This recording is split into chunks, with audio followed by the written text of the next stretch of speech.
రాధా మనోహర్ దాస్కి తన ఊరెక్కడో, తను పుట్టిందేదో, తను అసలు ఏ సంబంధికుడో చెప్పడానికి కూడా ఇష్టపడట్లేదు. నమస్తే రాధా మనోహర్ దాస్ గారు. నాన్న పేరు చెప్తే దొరికేస్తాడు వీడు. ఎందుకని ఇలా నాన్న పేరు సౌర్మన్యం, ఇలా నాన్న పేరు రామారావు. వెంటనే నేనేమంటా, చెప్పానా మనకే పుట్టాడని అంటాను, అది దొరుకుతాడు.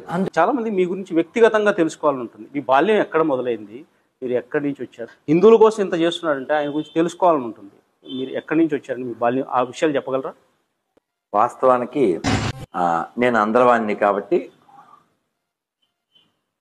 నా బాల్యం, నేను మా అమ్మ విజయలక్ష్మి, మా నాన్నగారు సత్యనారాయణ. నేను ఒక ఊళ్ళో పుట్టాను, ఒక పల్లెలో పుట్టాను.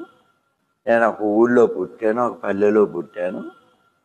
కానీ జీవితం ఎప్పుడైతే మేము దీక్ష స్వీకరించామో అప్పటి నుంచే మేము పుట్టినట్టు. ఆధ్యాత్మిక మార్గంలో ప్రవేశించినప్పుడే మనం జన్మించినట్టు. మిగిలిన మామూలు శరీరం పుట్టడం ఉందే, అది సహజంగా అన్ని జీవరాశులకి జరుగుతుంది.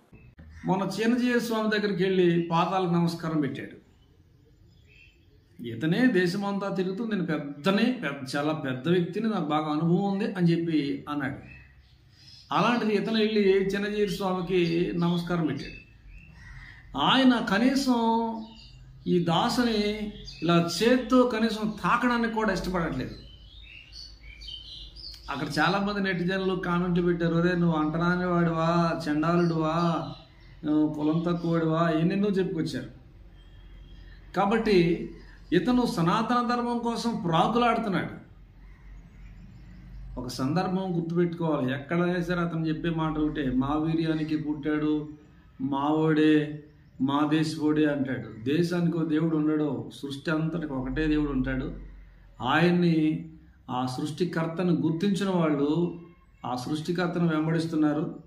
దానికి మనోహర్ దాస్ నువ్వు ఎంతకాలం అంటూ వచ్చినా, నీలాంటి వాళ్ళు ఎంతమంది వచ్చినా ఏమీ ఆగదు అది. ఎందుకంటే సృష్టికర్తతో నువ్వు పెట్టుకుంటున్నావు. బైబిల్ గ్రంథంలో మీరు చూడండి ఒకసారి, పౌలు అనేటువంటి ఒక వ్యక్తి సువార్త చేస్తూ ఉంటాడు.